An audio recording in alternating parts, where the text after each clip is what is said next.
Sexuality सिर्फ एक visual element नहीं होती सिनेमा में, ये एक दर्पण होता है, एक आईना होता है जो हमारी डिजायर्स, हमारी सोच और कभी कभी हमारी हिपोक्रेसी को भी रिफ्लेक्ट करता है। सिनेमा में जब सेक्सुअल टेंशन होती है तो सिर्फ कैरेक्टर स्क्रीन पर नहीं सुलग रहा होता, ऑडियंस भी अंदर ही अंदर कुछ ना कुछ महसूस कर रही होती है। और जब हम हाउसफुल जैसी फिल्में देखते हैं जो लाउड है, वल्गर है और अनअपॉलोजेटिकली ओवर द टॉप है, तो सवाल ये उठता है कि हम हंस क्यों रहे हैं। हाउसफुल एक कॉमेडी फ्रेंचाइजी है, लेकिन उसकी कहानियों में जितनी कंफ्यूजन होती है उतनी ही ज्यादा क्लियरिटी होती है एक चीज में, सेक्सुअलिटी को सेल करना। Short dresses, double meaning jokes और जूम्ड इन कैमरा एंगल्स, सब कुछ डिजाइन किया गया है सिर्फ एक ही पर्पस के लिए, टू स्टिमुलेट। जैकलीन का डांस नंबर हो या दीपिका का बीच सीन, सब कुछ केयरफुली प्लान्ड होता है। ये फिल्म ये प्रिटेंड नहीं करती कि वो क्लासी है, ये तो खुद प्राउडली कहती है अगर तुम्हें सेक्स पसंद है तो हमारे पास ग्लैमर और फैंटेसी दोनों है। लेकिन सवाल यह है कि क्यों हम इसे इतना पसंद करते हैं? शायद इसलिए क्योंकि ये एक सेफ स्पेस क्रिएट करती है जहां हम ओपन सेक्सुअल इमेजरी देख सकते हैं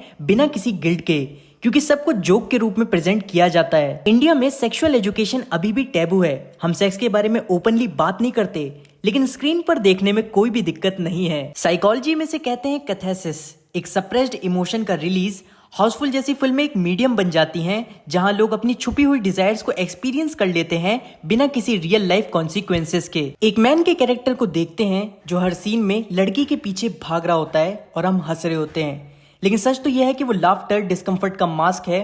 जब कोई अनकंफर्टेबल टॉपिक कॉमेडी में रैप करके दिया जाता है तो उसे ऑडियंस इजीली एक्सेप्ट कर लेती है। और ये पैटर्न सिर्फ एक फिल्म में नहीं, कई फिल्मों में है, लेकिन हाउसफुल उसका एग्जैजरेटेड वर्जन है। इस फ्रेंचाइजी में female characters mostly glamour props के लिए होती हैं। उनका रोल क्या होता है? शादी करनी है, कंफ्यूज होना है और किसी डांस नंबर पे स्क्रीन पर जलवा दिखाना है। क्या दीपिका, कृति, जैकलीन जैसी टैलेंटेड एक्ट्रेसेस को सिर्फ इसलिए कास्ट किया जाता है?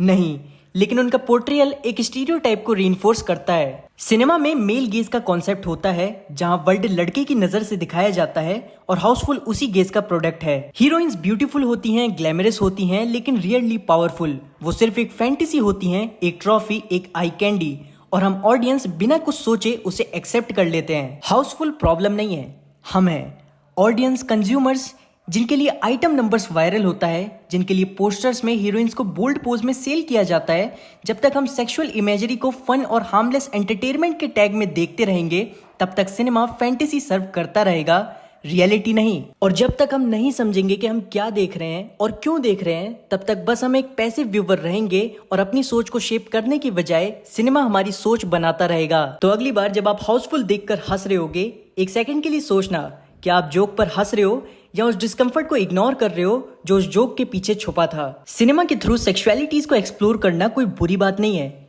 लेकिन जब ये सिर्फ ऑब्जेक्टिफिकेशन, चीप लाफ्टर और विजुअल प्लेजर के लिए होता है तब ये डेंजरस बन जाता है। Because sexuality in cinema is not just about sex, it's about power, perception and psychology. और सबसे ज्यादा ये हमारे अंदर के साइलेंस का रिफ्लेक्शन होता है, वो साइलेंस जो प्लेजर और शेम के बीच में अटका हुआ है।